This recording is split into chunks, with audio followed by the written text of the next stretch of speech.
Good morning दोस्तों। स्वागत है मेरे इस नई वीडियो में।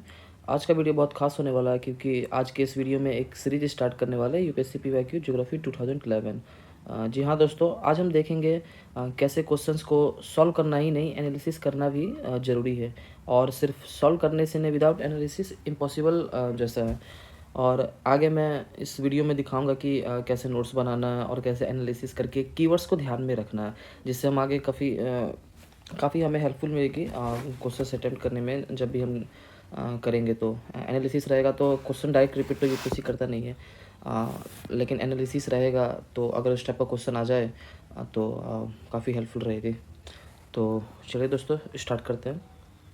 क्वेश्चन नंबर 1 है ये। विच one of the following is not a site for in Situ method of conservation of flora. ये नॉट वर्ड को ध्यान में रखिएगा। अक्सर ये गलती हो जाती है, छोटी छोटी चीज़।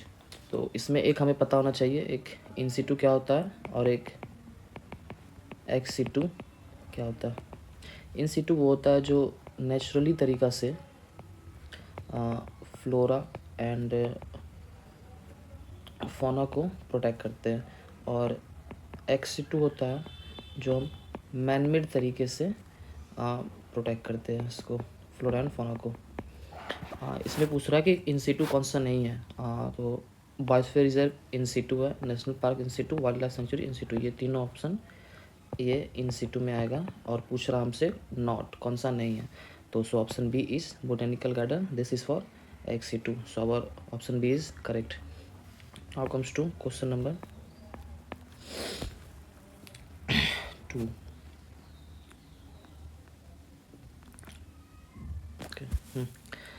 इसमें कह रहा दो इम्पॉर्टेंट रिवर्स, एक का सोर्स झारखंड में है जिसे उड़ीसा में दूसरे नाम से जाना जाता है, एंड अनदर सोर्सेस उड़ीसा में जो मर्ज करते हैं शॉर्ट डिस्टेंस के लिए coast of bay of Bengal के पास समुद्र में जाने से पहले। और वहाँ पे एक इम्पॉर्टेंट वाइल्ड लाइफ साइट भी है and biodiversity and protected area. तो इसमें से कौन सा, तो इसमें दो रिवर नाम याद रखना है।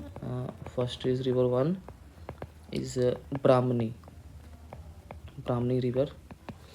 इसका सोर्स झारखंड में है, और ये दो रिवर संख और साउथ कोयल, संख एंड साउथ कोयल के मिलने से बनती है, जो झारखंड से ओरिजिनेट होती है। उड़ीसा में इंटर करने के बाद इसे ब्राह्मणी कहा जाता है। And second river is बितारनी।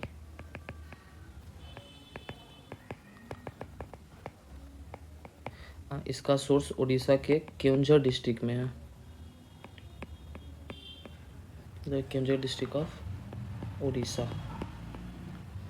ये दोनों रिवर्स बे ऑफ बंगाल में गिरने से पहले एक दूसरे के बहुत करीब आती है और एक बड़ा डेल्टा बनाता है। वहीं पे Bhitarkanika national park, option A Bhitarkanika national park इस डेल्टा के रीजन में लोकेटेड है। ये एरिया अपने आप नोट्स बना रहे हो तो लिख सकते हो। ये अपने एक मिनट,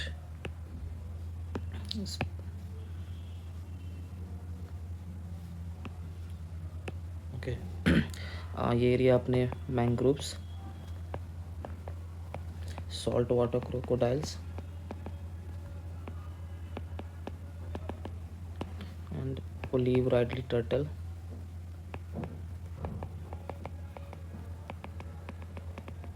इन तीनों की वजह से ये वर्ल्ड फेमस है। और क्वेश्चंस में दी गई झारखंड सोर्स, उड़ीसा सोर्स जो कोस्ट के पास मर्ज करते बायोडाइवर्सिटी हॉटस्पॉट के लिए, ये सिर्फ ऑप्शन है भितकनिका नेशनल पार्क पर फिट बैठती है।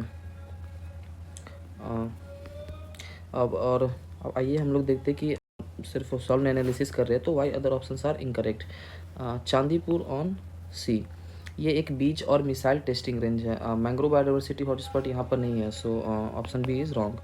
And C Gopalpur on sea, ये उड़ीसा के गंजम डिस्ट्रिक्ट में एक कोस्टल टाउन और बीच है, सो ऑटोमेटिकली ये ऑप्शन सी इज़ अब wrong. Now comes to last option, option D Similipal. ये एक बायोस्फीयर रिजर्व है, लेकिन ये उड़ीसा के इंटीरियर मतलब मयूरभंज डिस्ट्रिक्ट में है, ये कोस्ट पर नहीं है, so option D is wrong. Exam point of view से आप याद रखने का जो इसमें ज़रूरी है, यूपीएससी अक्सर ऐसे क्वेश्चन पूछता है जहाँ रिवर्स और नेशनल पार्क्स का लिंक हो। भितकनिका के लिए हमेशा अ, एक तो ब्राह्मणी रिवर हो गया, एक बैतारनी रिवर, और तीसरा एक धम्र रिवर। ये 3 रिवर्स हमेशा याद होने चाहिए। Now comes to question number 3। The Himalaya range is very rich in species diversity. Himalaya range में स्पेसिस डाइवर्सिटी बहुत ज़्यादा होने का क्या कारण है? इसमें से कौन सा ऑप्शन सही है, मतलब जो फिट बैठता सुटेबल हो इस क्वेश्चन के लिए? सो टिक से आप देख लेंगे। So option B is correct. It is a confluence of different biogeographical Jones.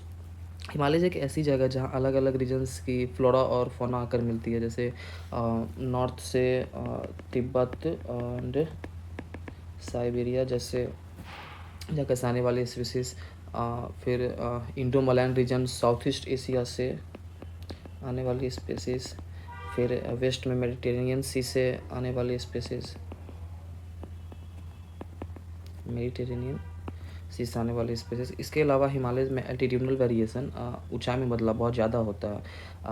मतलब जैसे जैसे आप ऊपर जाते हैं क्लाइमेट और वेजिटेशन ट्रॉपिकल से एल्पाइन में बदल जाता है, जो अलग अलग तरह के जीवन को रखने की जगह देता है। So and why other options are incorrect? So option A, it is a high rainfall that supports luxuriant vegetative growth. ये सिर्फ ईस्टर्न हिमालयस पर ज़्यादा लागू होता है। वेस्टर्न हिमालयस काफ़ी ड्राई है, इसलिए ये पूरे हिमालय रेंज के लिए सबसे अप्रोप्रिएट रीजन नहीं है। So option A is wrong. Now statement C, exotic and invasive species have not been introduced in this region. Himalayas में भी इन्वेसिव स्पीसीज जैसे लंताना का खतरा बढ़ रहा है। तो so statement C is also wrong. Now comes to it has option D, it has less human interference. तो ये तो ऐसे भी गलत हो जाएगा, क्योंकि यहाँ पे टूरिज्म, डैम्स और इंफ्रास्ट्रक्चर प्रोजेक्ट के हिमालयस में इंटरफेयर तो ज़्यादा करते हैं। सो option D, tourism, dams, infrastructure project के लिए लोग आते रहते हैं। एग्ज़ाम पॉइंट ऑफ व्यू से आप याद करना कि जब भी हिमालयस के बायोडाइवर्सिटी का सवाल आए, ध्यान रखें कि वहाँ ट्रॉपिकल, टेम्परेट और एल्पाइन तीनों तरह के इकोसिस्टम मिलते हैं। क्योंकि एक यहाँ पे ले लेते हैं, ये ब्रिज की तरह काम करता है अलग अलग बायोजियोग्राफिकल एरियाज के बीच में। Okay, so comes to question number 4। Which one of the following state has all of the characteristics? ये यूपीएससी एक क्लासिक मैपिंग और ज्योग्राफी बेस्ड क्वेश्चन है, जहां आपको एलिमिनेशन मेथड यूज़ करना होता है। तो दी गई तीनों कैरेक्टरिस्टिक गुजरात पर फिट बैठती है। अब कैसे फिट बैठती है ये देखते हैं। First, northern part is arid and semi arid. Gujarat का नॉर्दर्न हिस्सा खासकर जैसे कच्छ एंड एक सौराष्ट्र का बॉर्डर एरिया एरिड और सेमी एरिड कैटेगरी में आता है। कच्छ का रन एक डिजर्ट रीजन है। सो स्टेटमेंट 1 गुजरात से मिलता है। Now statement 2, central part produces cotton. Gujarat India का लीडिंग कॉटन प्रोड्यूसर है। इसका सेंट्रल रीजन और Saurashtra area black soil, regular soil से भरा हुआ, जो कॉटन की खेती के लिए सबसे बेस्ट होती है। So statement 2 is also suitable for Gujarat. And now comes to statement 3, cultivation of cash crops is predominant over food crops। Gujarat की इकोनॉमी में कैश क्रॉप्स को कह सकते बोलबाला है। यहाँ कॉटन, ग्राउंडनट मीन्स मूंगफली और तंबाकू जैसे कैश क्रॉप्स ज़्यादा उगाए जाते हैं एज़ कम्पेयर टू वीट या आप राइस से कंपेयर करें तो ज़्यादा उगाए जाते हैं। तो देखते हैं बाकी ऑप्शंस गलत क्यों हैं। टू आंध्र प्रदेश इसका नॉर्दर्न पार्ट एरिड नहीं है, बल्कि वहाँ फॉरेस्ट और हिली एरियाज है। सो इस वजह से यहाँ पे राइस फूड क्रॉप की खेती काफ़ी ज़्यादा होती है। So option A Andhra Pradesh is wrong. Now comes to option C, Karnataka.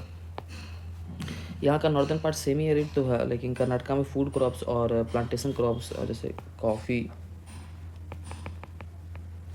Coffee का बैलेंस रहता है। गुजरात की तरह कैश क्रॉप्स का डोमिनेंस इतना एक्सट्रीम यहाँ पे नहीं है। So option C Karnataka is wrong. Now comes to option D Tamil Nadu. Tamil Nadu में राइस का प्रोडक्शन काफ़ी ज़्यादा होता है, इसलिए वहाँ कैश क्रॉप्स फूड क्रॉप्स पर प्रीडोमिनेंट नहीं कर पाते। सो option D Tamil Nadu is also wrong. Exam point of view से आपको याद रखना, जब भी क्वेश्चन में एरी नॉर्थ और कॉटन के साथ में जिक्र हो तो ध्यान दें। सबसे पहले आप दो स्टेट को हमेशा याद रखना, first is Gujarat and Rajasthan. लेकिन कॉटन और कैश क्रॉप डोमिनेंस की वजह से यहाँ पे गुजरात ऑप्शन सही हो जाएगा। Now comes to question number 5। 2004 का सुनामी लोगों को रियलाइज़ कराता है कि मैंग्रोव्स को सेफ्टी हेज एक सुरक्षा दीवार क्यों कहा जाता है। How do mangroves function as a safety hedge. So option D tick तो दिख लगा कि ये सही है। The mangrove trees do not get uprooted by storms and times because of their extensive roots. ये देखते हैं कि ये कैसे सही है। मैंग्रोव पेड़ों की जड़ों की बनावट बहुत ही खास होती है। जैसे एरियल रूट्स, ये जड़ें ज़मीन से ऊपर निकली होती है जो ऑक्सीजन लेने में मदद करती है। ये एरियल रूट्स। फिर स्टील रूट्स, ये जड़ें पेड़ को एक मजबूत ट्राइपॉड की तरह सपोर्ट करता है, आप कह सकते हो। एनर्जी डिसिपेशन, जब सुनामी की बड़ी लहरें या तेज़ साइक्लोन्स आते हैं तो ये घनी और मजबूत जड़ें लहरों की स्पीड और उनकी काइनेटिक एनर्जी को कम कर देती है। इस वजह से कोस्ट के अंदर बसे शहरों या गांव तक ये नुकसान उतना काफ़ी मतलब बहुत कम पहुंचता है। बाकी ऑप्शंस क्यों गलत है देखते हैं। Option A, mangrove swamps separate that human settlement from the sea by wide zone in which people and the live nor venture out. इसका रीज़न है कि मैंग्रोव स्वयं सेटलमेंट्स को सी से अलग तो करते हैं, लेकिन ये उनके सेफ्टी फंक्शन को साइंटिफिक रीज़न नहीं है। So option A is wrong.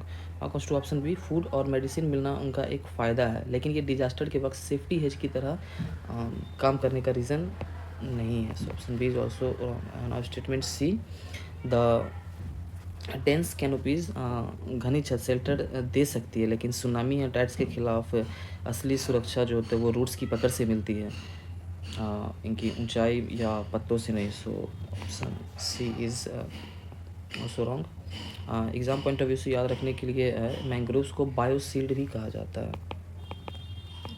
Notes बना रहे हो तो आप लिख सकते हो। इंडिया में जैसे सुंदरबन वेस्ट बंगाल और बेतकनिका उड़ीसा इसके सबसे बड़े एग्जांपल्स है जो हर साल उड़ीसा और बंगाल को बड़े डिजास्टर से बचाते हैं। Now comes to question number 6। इस क्वेश्चन में ये दोनों स्टेटमेंट रॉन्ग है, और क्यों रॉन्ग है आइए देखते हैं, बस एक वर्ड की वजह से। स्टेटमेंट 1 कह रहा है कि ला नीना इक्वेटोरियल इंडियन ओशियन के ठंडे होने से कैरेक्टराइज्ड है, जबकि El Nino equatorial Pacific ocean के गर्म होने से। तो दोनों ही फेनोमेना एल नीनो और ला नीना का primary relation equatorial Pacific ocean से है, ना कि इंडियन ओशियन से।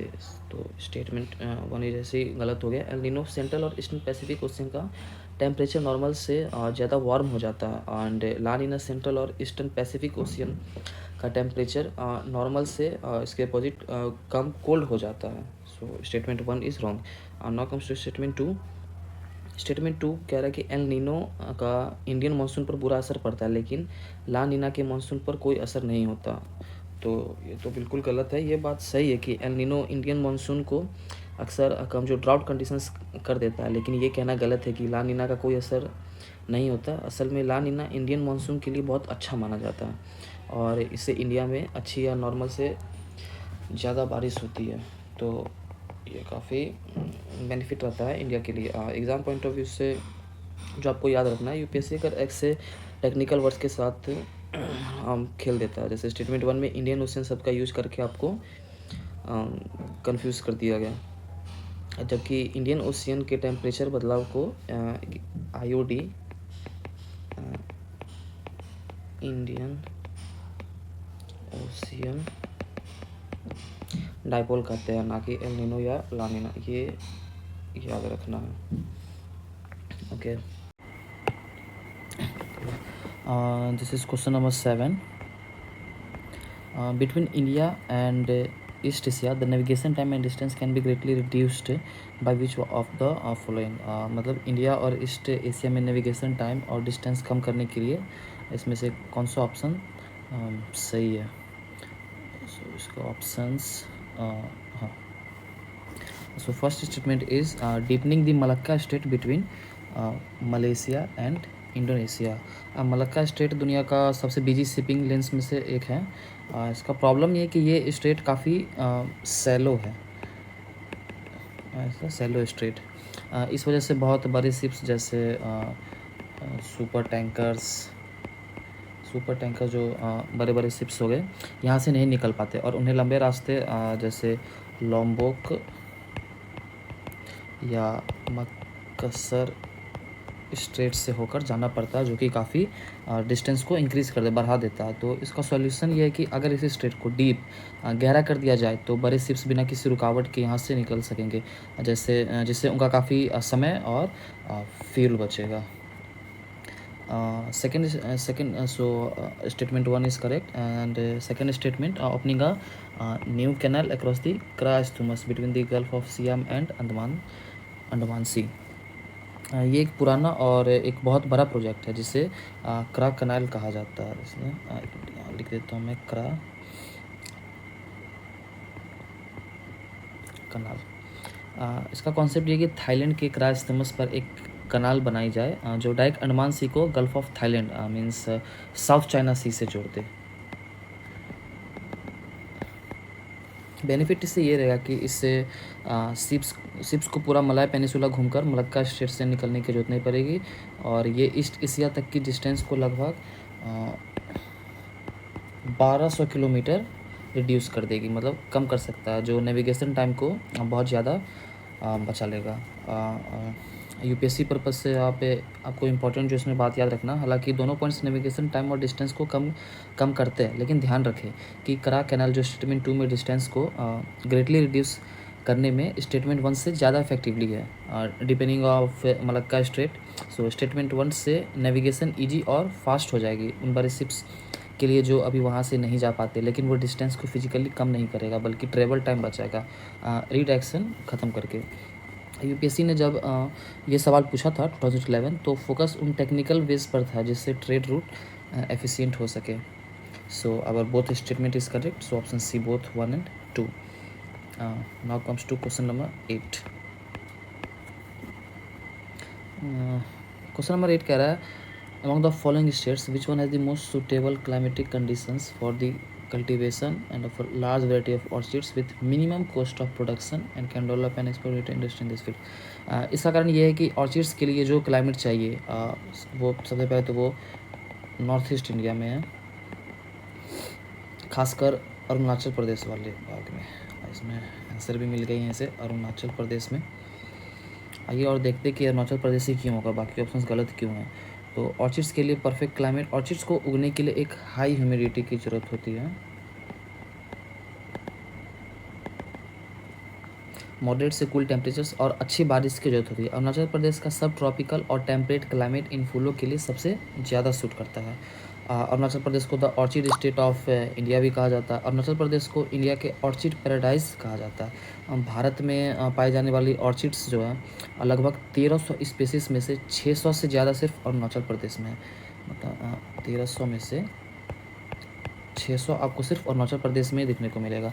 यहाँ की बायोडाइवर्सिटी इतनी रिच है कि वेस्ट कामेंग डिस्ट्रिक्ट में एक डेडिकेटेड ऑर्चिड रिसर्च सेंटर भी है. और इसके अलावा सबसे main low cost of production है. ऑर्चिड्स यहाँ नेचुरली उगते हैं, इसलिए आर्टिफिशियल ग्रीन हाउसेस या टेम्परेचर कंट्रोल पर खर्चा बहुत कम हो जाता है. इस वजह से यहाँ मिनिमम कॉस्ट ऑफ प्रोडक्शन के साथ एक एक्सपर्ट ओरिएंटेड इंडस्ट्री बाहर भेजने के लिए आसानी से बनाई जा सकती है. And why other options are wrong, so option is Andhra Pradesh. Andhra Pradesh इसलिए गलत है, यहाँ का क्लाइमेट काफ़ी हॉट और ड्राई है, एरिड रीजन्स, जो ऑर्चिड्स के लिए नेचुरल सेटअप नहीं है. So option A is wrong. Now comes to option C, Madhya Pradesh. ये एक लैंडलॉक्ड और रिलेटिवली ड्राई स्टेट है. यहाँ ऑर्चिड्स की कॉमर्शियल कल्टीवेशन बहुत महंगी पड़ेगी, सो इसलिए ये ऑप्शन भी गलत हो जाएगा. Now comes to option D Uttar Pradesh. UP का क्लाइमेट एक्सट्रीम है, मतलब गर्मी में बहुत गर्मी और ठंड में बहुत ठंड, जो डेलिकेट ऑर्चिड्स के लिए सूटेबल नहीं है। सो ये ऑप्शन भी हमारा गलत हो जाएगा और हमारा सही हो जाएगा option B, that is Arunachal Pradesh. Exam point of view से जो आपको याद करने की ज़रूरत है, इंडिया में ऑर्चिड्स दो मेन रीजन्स में मिलती है। एक तो सबसे पहले एक याद रखना है नॉर्थ ईस्ट हिमालयस, और वेस्टर्न घाट में, ये तो याद रखना है। लेकिन वैरायटी और कमर्शियल पोटेंशियल के मामले में नॉर्थ ईस्ट और जैसे अरुणाचल प्रदेश,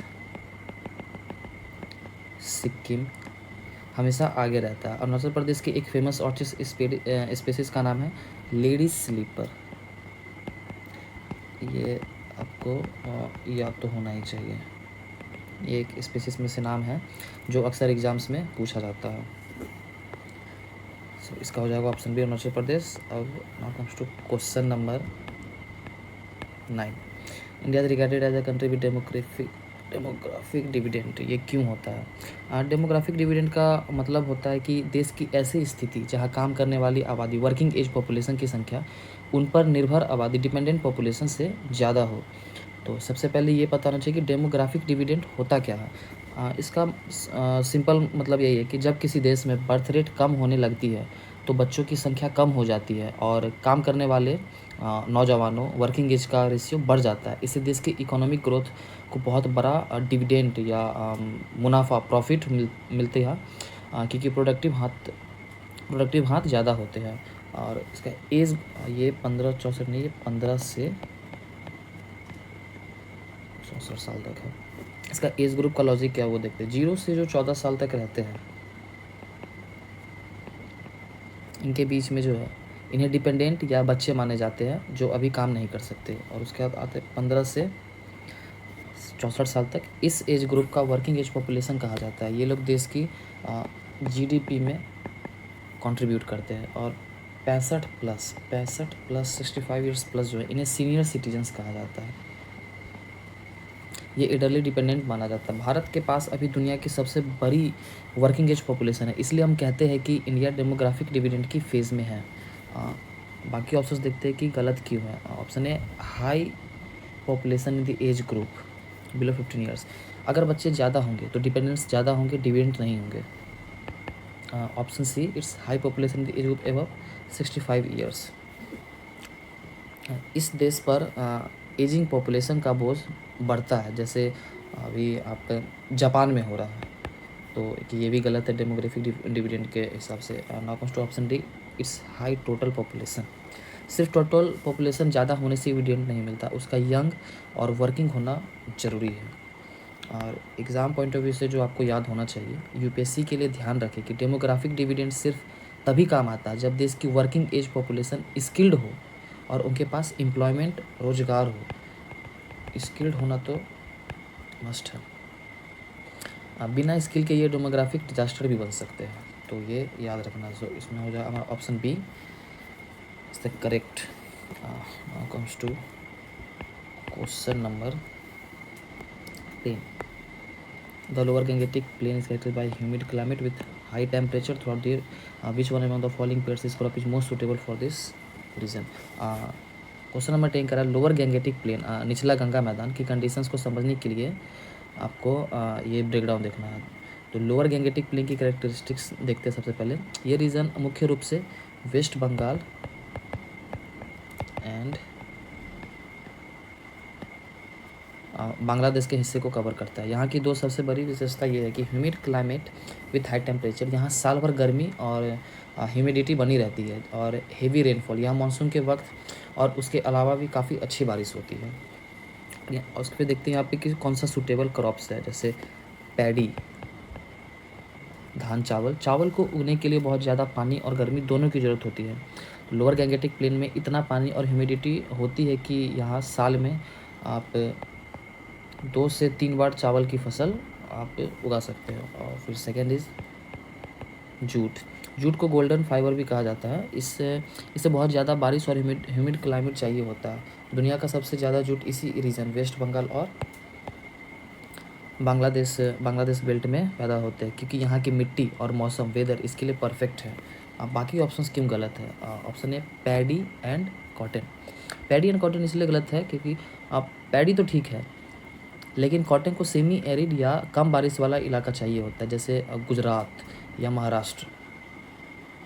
ज़्यादा बारिश और ह्यूमिडिटी कॉटन की क्रॉप को ख़राब कर देता है, तो ये कॉटन होने की वजह से ऑप्शन ए गलत हो जाएगा। फिर option B wheat and jute. इसमें जूट सही है, लेकिन वीट गेहूँ एक रबी क्रॉप है। ये एक रबी क्रॉप है जिसे ठंडा और ड्राई वेदर चाहिए होता है। लोअर गैंगेटिक प्लेन की हाई टेम्परेचर और ह्यूमिडिटी वीट के लिए बहुत अच्छी मानी जाती है। अपर गैंगेटिक प्लेन यानी पंजाब एंड हरियाणा इसके लिए ज़्यादा बेहतर है, तो ये ऑप्शन बी गलत हो जाएगा। Goes to option D wheat and cotton. तो ये तो दोनों ही क्रॉप्स ह्यूमिड और हाई टेम्परेचर वाले लोअर गैंगेटिक प्लेन के लिए सूटेबल है, so option D is also wrong. Exam point of view से याद रखने की जो जरूरी है, लोअर गैंगेटिक प्लेन के लिए हमेशा राइस एंड जूट का कॉम्बिनेशन याद रखें। वेस्ट बंगाल का टॉप प्रोड्यूसर होना इन दोनों क्रॉप्स इसी humid plus high temperature phenomenon की वजह से है, तो राइस और जूट इसको हमेशा याद रखना। So option C is correct. Now question number 11 with reference to micro irrigation से कौन सा स्टेटमेंट सही है? माइक्रो इरीगेशन मतलब ड्रिप और स्प्रिंकलर इरीगेशन मॉडर्न फार्मिंग की एक बेहतरीन टेक्निक है। स्टेटमेंट 1 कह रहा है कि fertilizer nutrient loss can be reduced. ये सही है। क्यों सही है ये देखते हैं। माइक्रो इरिगेशन में हम फर्टिगेशन टेक्निक का यूज़ करते हैं। इसमें फर्टिलाइजर्स को सीधे पानी में घोलकर प्लांट्स की रूट्स तक धीरे धीरे पहुंचाया जाता है, क्योंकि पानी बहता नहीं है फ्लड इरिगेशन की तरह, इसलिए फर्टिलाइजर्स मिट्टी के नीचे बहकर लीचिंग या इवोपोरेट होकर वेस्ट नहीं होते। So option statement 1 is correct. Statement 2 it is the only means of irrigation in dry land farming. UPSC में जब भी ओनली, मैंने यहाँ पे मार्क भी किया हुआ, ओनली जैसे एक्सट्रीम वर्ड्स आए तो आप सावधान हो जाए, क्योंकि micro irrigation dry land farming के लिए बहुत अच्छा तरीका है, लेकिन ये अकेला तरीका है। ड्राई लैंड फार्मिंग में हम वाटर हार्वेस्टिंग, मल्चिंग और ट्रेडिशनल सरफेस इरिगेशन का भी यूज करते हैं, तो ये ओनली, इसलिए ये स्टेटमेंट 2 हमारा गलत हो जाएगा। Statement 3 in some areas of farming receding of ground water table can be checked. ये सही है, क्योंकि माइक्रो इरिगेशन में पानी की बहुत बचत ज़्यादा होती है, लगभग 40 to 60% तक। जब किसान कम पानी यूज करेगा तो ज़मीन के नीचे से एक्यूफर्स पानी निकलने की ज़रूरत कम पड़ेगी, जिससे गिरते हुए वाटर टेबल को रोकने में मदद मिलती है। एग्ज़ाम पॉइंट ऑफ व्यू से जो आपको याद होना चाहिए, इंडिया में PMKSY यानी प्रधानमंत्री कृषि सिंचाई योजना के तहत पर ड्रॉप मोर क्रॉप का विज़न माइक्रो इरिगेशन को ही प्रमोट करता है। इससे ना सिर्फ पानी बचता है, बल्कि मिट्टी की क्वालिटी, सैलिनिटी इशू भी बनी रहती है। तो स्टेटमेंट 3 इज ऑल्सो करेक्ट, तो इसका हो जाएगा 1 and 3। हाँ, ये option C 1 and 3। Question number 12 salinization occurs when the irrigation water accumulates in the soil evaporates, leaving behind salts and minerals. What are the effects of salinization of the irrigated land? सेलिनाइजेशन एक ऐसी प्रक्रिया है जहाँ मिट्टी में salts की मात्रा बहुत ज़्यादा बढ़ जाती है। ये अक्सर उन इलाकों में होता है जहाँ इरिगेशन बहुत ज़्यादा हो और इवापोरेशन तेज हो, उस रीजन में ये होता है। आप सबसे पहले जानना जरूरी कि सेलिनाइजेशन होता क्या है। जब हम खेत में बहुत ज़्यादा पानी देते हैं, मीन्स ओवर इरिगेशन करते हैं, तो वो पानी मिट्टी के नीचे के सॉल्ट को घोलकर ऊपर ले आता है। जब धूप से वो पानी इवेपोरेट होता है तो वो मिट्टी के सतह सरफेस पर सॉल्ट एंड जो मिनरल्स है, सॉल्ट एंड मिनरल्स की एक सफ़ेद परत छोड़ देता है। इसलिए इसका ये हो जाएगा option B is correct. It makes some soils impermeable. जब मिट्टी में नमक की परत जम जाती है तो मिट्टी के पोर्स, मतलब जो उसमें छोटे छोटे छेद हो जाते हैं, पोर्स बंद हो जाते हैं। इससे मिट्टी इम्परिएबल हो जाती है, यानी पानी और हवा मिट्टी के नीचे नहीं जा पाती है। तो इस वजह से ऑप्शन बी सही हो जाएगा। इसके दो बड़े नुकसान भी होते हैं। वाटर लॉजिंग, पानी मिट्टी के अंदर जाने के बजाय ऊपर ही जमा रहता है, तो प्लांट ग्रोथ, पौधे की जो रूट्स सही से सांस नहीं ले पाती और ऑस्मोसिस की प्रक्रिया रुकने की वजह से वो पानी नहीं सोख पाते। देखते कि बाकी ऑप्शंस की बात है। Why options are incorrect. Option A, it greatly increase the crop production.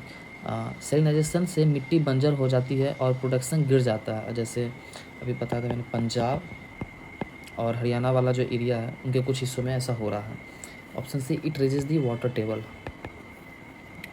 सेलिनाइजेशन water table को नहीं बढ़ाता, बल्कि वाटर लॉजिंग की वजह से पानी ऊपर दिखता है। वाटर टेबल का बढ़ना ओवर इरिगेशन के कारण हो सकता है, पर सेलिनाइजेशन का इफेक्ट नहीं होता, तो इसलिए option C is wrong. Now comes to option D, it fills the air spaces in the soil with water. ये वाटर लॉजिंग का डिफिनीशन है। सेलिनाइजेशन का मेन इफेक्ट केमिकल चेंज है। Main effect of chemical change. Salt accumulation है जो मिट्टी को सख्त और इम्पीरिएबल बनाता है। So option D is also wrong. Exam concept के लिए जो आपको पता होना चाहिए, इंडिया में ग्रीन रिवॉल्यूशन के बाद एक्सेसिव कनाल इरिगेशन की वजह से पंजाब और वेस्टर्न यूपी वाला जो इलाका है, वेस्टर्न यूपी में ये समस्या काफ़ी बढ़ गई है। इसे ठीक करने के लिए किसान अक्सर जिप्सम का इस्तेमाल करते हैं।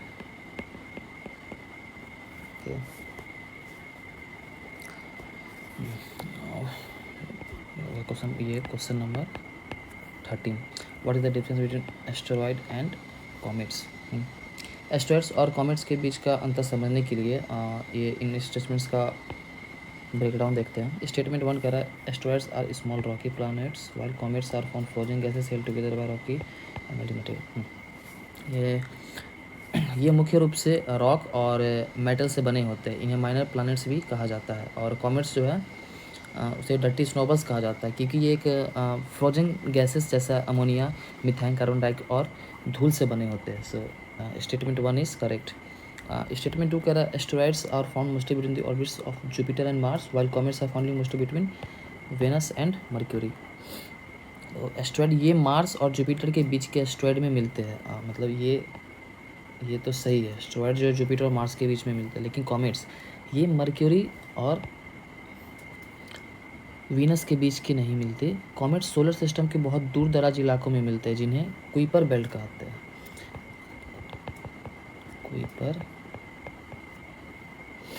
कुइपर बेल्ट नेपच्यून के आगे और ऊट क्लाउड कहा जाता है। ये वहाँ से सूरज की तरफ लंबे चक्कर लगाते हुए आते हैं। सो स्टेटमेंट 2 हमारा गलत हो जाएगा। Statement 2, comets show a perceptible glowing tail while asteroids do not. जब एक कॉमेट सूरज के पास पहुंचता है तो सूरज की गर्मी से उसे बर्फ़ पिघलने, सब्लिमेशन लगती है और गैसेस बाहर निकलती है। इससे एक चमकती हुई ग्लोइंग टेल बनती है। एस्टेरॉयड्स पत्थर के रॉक के बने होते हैं और उनमें बर्फ़ नहीं होता, इसलिए सूरज के पास जाने पर भी उनकी ऐसी कोई टेल नहीं होती। तो एस्टेरॉयड्स डू नॉट, ये सही है। एंड कॉमेट्स में देखते हैं। सो स्टेटमेंट 3 सही, तो ऑप्शन बी 1 एंड 3 ओनली। और जो इसमें आप अपने नोट में ऐड कर सकते हो एग्ज़ाम के लिए। यूपीएससी में अक्सर एस्ट्रोनॉमिकल बॉडीज़ के लोकेशन पर सवाल आते हैं। याद रखिए कि कुइपर बेल्ट नेपच्यून के पार है और एस्टेरॉयड बेल्ट मार्स जुपिटर के बीच। कॉमेट्स हमेशा ठंडी और दूर की जगह से आते हैं, तो ये बात आप ध्यान में रखें। Question number 14, westerlies in southern hemisphere are stronger president in the northern hemisphere, why. Okay, southern hemisphere में वेस्टर्लीज के इतना ताकतवर और परसिस्टेंस होने का मुख्य कारण वहाँ ज़मीन का कम होना है। स्टेटमेंट 1 कह रहा है, southern hemisphere has less land mass as compare to northern hemisphere. तो ये क्यों सही है देखते हैं। नॉर्दर्न हेमिस्फीयर में बड़े बड़े कॉन्टिनेंट्स जैसे एशिया, यूरोप और नॉर्थ अमेरिका है, जो हवाओं के रास्ते में रुकावट, फ्रिक्शन पैदा करते हैं। इसके जस्ट अपोजिट साउदर्न हेमिस्फीयर में ज़्यादा तक खुला समुद्र, ओपन ओशियन है। हवाओं को रोकने के लिए कोई पहाड़ या बड़े लैंड मैसेज नहीं है, इसलिए फ्रिक्शन फोर्स बहुत कम होता है। इस वजह से वेस्टर्लीज यहाँ बहुत तेज़ रफ्तार और लगातार परसिस्टेंट चलती है। तो इसलिए स्टेटमेंट 1 हमारा सही है। और इस वजह से इन हवाओं को इनकी तेज़ी के हिसाब से रोरिंग 40s और फ्यूरियस 50 और स्ट्रिकलिंग 60s, मतलब 40 डिग्री 50 डिग्री 60 डिग्री लेटीट्यूड पर कहा जाता है। Statement 2, Coriolis force is higher in southern hemisphere as compare to northern hemisphere. तो ये स्टेटमेंट हमारा गलत है। ये देखते हैं कि क्यों गलत है। कोरियोलिस फोर्स दोनों हेमिस्फीयर में बराबर होता है अगर लैटिट्यूड सेम हो। कोरियोलिस फोर्स मुख्य रूप से लैटिट्यूड पर डिपेंड करता है, इक्वेटर पर 0 और पोल्स पर मैक्सिमम। ये इस बात पर निर्भर करता है कि आप नॉर्थ में है या साउथ में। इसलिए ये कहना कि साउदर्न हेमिस्फीयर में ये फोर्स हायर है, तो ये बिल्कुल कहना गलत है।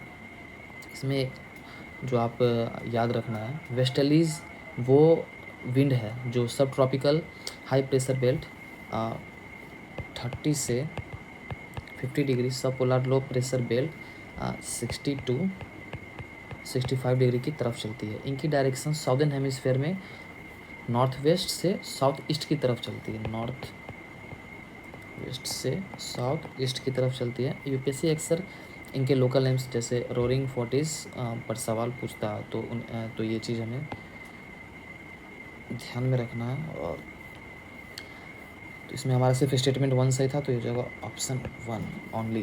Okay, question number 15, layer in the earth atmosphere called ionosphere facilitates radio communication. Okay, ionosphere के बारे में ये जो 2 स्टेटमेंट्स हैं इनके बारे में, the presence of ozone causes well the reflection of radio waves to earth, गलत है। रेडियो वेव्स से वेरी लॉन्ग वेवलेंथ। आइए देखते हैं दोनों क्यों गलत है।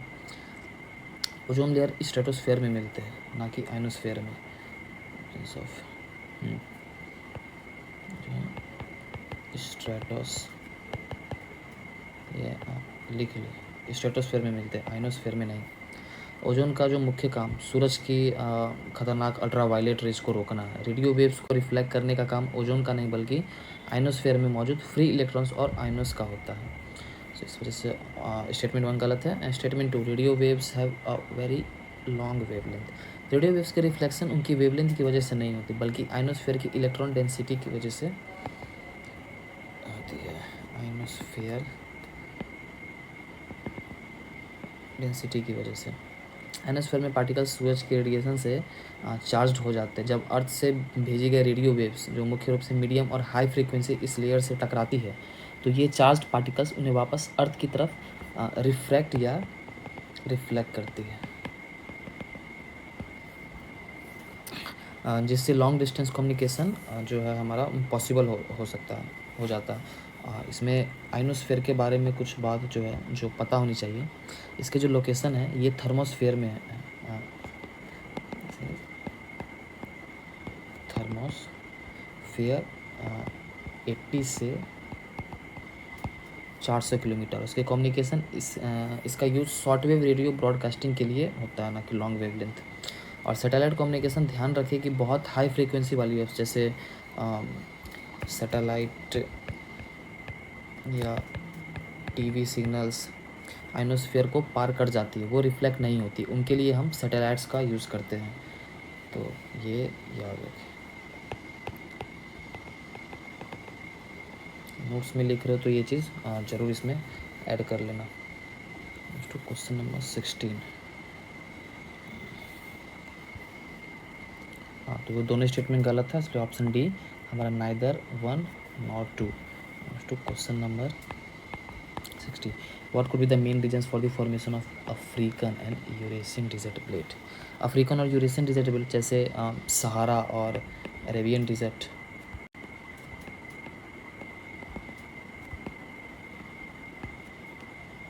के बनने का जो मुख्य कारण है वहाँ की एटमॉस्फेरिक प्रेशर स्थिति है। स्टेटमेंट में कह रहा है इट इज़ लोकेटेड इन दी सब ट्रॉपिकल हाई प्रेशर सेल्स। दुनिया के ज़्यादातर बड़े डिजर्ट्स ये 20 डिग्री से 30 degree north and south latitudes के बीच मिलते हैं। इस एरिया को सब ट्रॉपिकल हाई प्रेशर बेल्ट कहा जाता है। यहाँ हवा ऊपर से नीचे की तरफ बहती है। सब्सिडिंग एयर नीचे बैठी हुई हवा गर्म हो जाती है और उसकी जो मॉइस्चर होल्ड करने की कैपेसिटी जो है वो बढ़ जाती है, जिस वजह से बादल नहीं बनते और इस एरिया में बारिश नहीं होती। इसी कारण से यहाँ पे डिजर्ट बनते हैं। So statement 1 is correct. Statement 2, it is the under the influence of warm ocean currents. ये स्टेटमेंट गलत इसलिए है क्योंकि डिजर्ट्स के बनने में अक्सर कोल्ड ओशियन करेंट्स का हाथ होता है, वार्म का नहीं। यहाँ पे वार्म ये यहाँ पे होगा कोल्ड, लेकिन वॉर में इसलिए ये स्टेटमेंट गलत है। डिजर्ट के वेस्टर्न कोस्ट पर ठंडी, जैसे कैनेडी करंट सहारा के पास बहती है, ठंडी हवा मॉइस्चर को रोक लेती है और कोस्ट पर बारिश नहीं होने देती। अगर वहाँ वार्म करंट्स होते तो बारिश ज़्यादा होती और डिजर्ट्स उस वजह से यहाँ पे नहीं बन पाते। सो इसलिए स्टेटमेंट 2 इज़ रॉन्ग। एक चीज़ इसमें ध्यान रखें कि यूपीएससी में जब भी डिजर्ट्स पर सवाल आए तो हमेशा चेक करें कि वो कॉन्टिनेंट्स के वेस्टर्न साइड पर है या नहीं। एक बार चेक कर ले।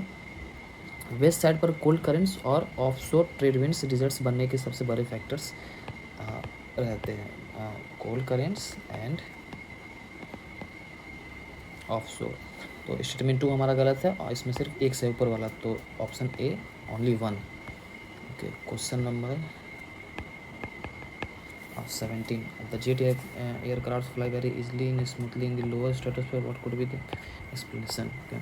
जेट एयरक्राफ्ट्स के लिए लोअर स्ट्रेटोस्फेयर सबसे आइडियल उड़ान भरने की जगह मानी जाती है। स्टेटमेंट 1 कह रहा है देयर आर नो क्लाउड्स और water vapour in the lower stratosphere. सारी वेदर से जुड़ी घटनाएं, वेदर फेनोमेना जैसे बादल बनना, बारिश और बिजली कड़कना, ये मुख्य रूप से सबसे नीचे ट्रोपोस्फेयर में देखने को मिलती है। स्ट्रेटोस्फेयर में धूल के जो कण और वाटर वेपर बहुत ही कम होते हैं, इसलिए यहाँ बादल नहीं बनते। इससे पायलट्स को क्लियर विजिबिलिटी दिखती है। तो ये स्ट्रेटोस्फेयर बिल्कुल स्टेटमेंट 1 सही है। Statement 2 there are no vertical winds in the lower stratosphere. Troposphere में हवा ऊपर नीचे कन्वेक्शन करंट चलती रहती है, जिससे एरोप्लेन को झटके टर्बुलेंस लगते हैं। स्ट्रेटोस्फेयर में हवा हॉरिजॉन्टल चलती है और वहाँ कोई वर्टिकल मूवमेंट्स नहीं होती। इस वजह से फ़्लाइट बहुत स्मूथ चलती है और टर्बुलेंस का खतरा ना के बराबर होता है। एग्ज़ाम कॉन्सेप्ट से जो आपको ध्यान में रखना है, यूपीएससी के लिए ध्यान रखें कि जेट प्लेन्स हमेशा एक तो स्ट्रेटोस्फेयर के निचले हिस्से का इस्तेमाल करते हैं। एक और फ़ायदा ये है कि यहाँ एयर डेंसिटी कम होती है, जिससे ड्रैग कम लगता है और फ्यूल की काफ़ी सारा बचत होती है। हालांकि ओजोन लेयर भी इस स्ट्रेटोस्फेयर में मिलते हैं, जो 15 से 35 किलोमीटर के बीच होता है। स्टेटमेंट 2 भी सही है, ऑप्शन सी बोथ 1 एंड 2। हाँ, ये लास्ट क्वेश्चन है 2011 का, question number 18। Brahmaputra Tributary Mekong River originates in Tibet. Narrow parallel mountain ranges there. Upper reaches of the Brahmaputra makes U-turn its affluent into the Suez due to Brahmaputra river जो तिब्बत में सैंगपो नाम से जाना जाता है, वो अरुणाचल प्रदेश के पास अचानक साउथ की तरफ यू टर्न लेना एक बहुत ही महत्वपूर्ण जियोलॉजिकल फेनोमेनन है। तो आइए सबसे पहले देखते हैं कि सिंटैक्सियल बेंड होता क्या है। ऑप्शन बी, ये तो देख के पता चल जाएगा। सिंटैक्सियल बेंड, हिमालय के दोनों इंड्स पर पहाड़ अचानक नीचे की तरफ मुड़ जाते हैं। इसे सिंटैक्सियल बेंड्स या आप कह सकते हैं नी बेंड भी कहा जाता है। वेस्टर्न इंड में हमारा यहाँ पे नंगा पर्वत है,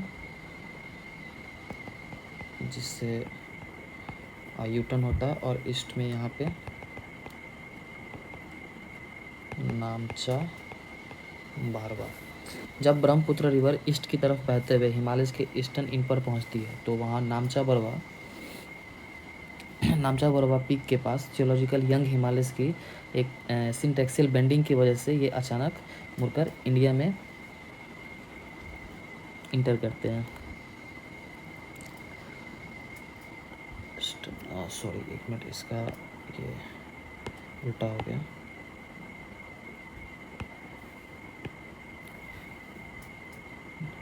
वेस्ट में है नंगा पर्वत और ईस्ट में है नामचा बरवा। तो इसका मेन रीजन है syntaxial bend of geological of young Himalaya. आइए अदर ऑप्शन देखते हैं कि ये गलत क्यों है। ऑप्शन है uplift of folded Himalayan series. हालांकि हिमालय का अपलिफ्टमेंट रिवर्स के रास्ते को प्रभावित करता है, लेकिन यूटर्न के लिए स्पेसिफिकली बेंडिंग जिम्मेदार है। So option A is wrong. Option C geotectonic disturbance in the folded mountain chains, ये एक बहुत ही ब्रॉड स्टेटमेंट है। सिंटैक्सियल बेंड इस टेक्टोनिक डिस्टर्बेंस का एक स्पेसिफिक हिस्सा है जो इस मोर को बेहतर एक्सप्लेन करता है। तो यू टर्न होने के लिए सिंटेक्सियल बेंडिंग का होना ज़रूरी है या knee bend. So state option C is also wrong. Both A and B दोनों तो गलत है, तो इसका हो जाएगा ऑप्शन बी। इसमें ये याद रखना है कि एग्ज़ाम पॉइंट ऑफ व्यू से ब्रह्मपुत्र रिवर इंडिया में ईस्टर्न साइड में जो है नामचा बरवा के पास एक डीप जॉर्ज बनाते हुए इंटर करती है। इसके कुछ नाम जो आपको याद होना चाहिए।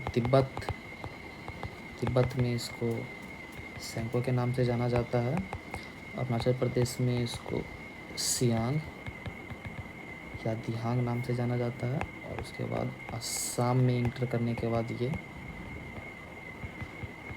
ब्रह्मपुत्र नाम से जाना जाता है। और फिर बांग्लादेश इंटर करने के बाद इसे जमुना के नाम से जाना जाता है। और उधर इंडिया से ईस्टर्न तरफ से आता है पद्मा। और जब ये दोनों मिलकर बंगाल की खाड़ी में गिरते हैं तो इसे मेघना नाम से जाना जाता है। और ये वर्ल्ड की सबसे बड़ी डेल्टा सुंदरबन डेल्टा बनाती है। सो ये था 2011 के 18 क्वेश्चन ज्योग्राफी। और हाँ, और आप अगर आप इसको एनालिसिस के साथ नोट्स बनाते चलना है तो मैं एक सैम्पल दिखा देता हूँ जैसे मैंने नोट्स बनाया था।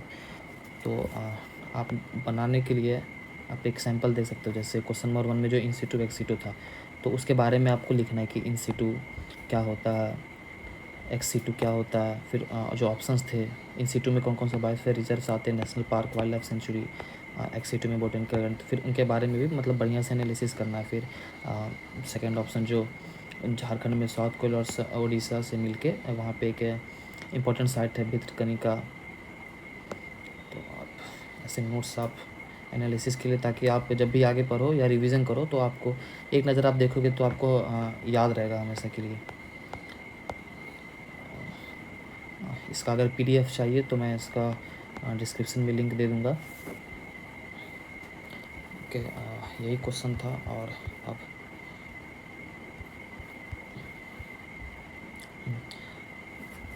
तो दोस्तों ये था UPSC 2011 के ज्योग्राफी के वो क्वेश्चंस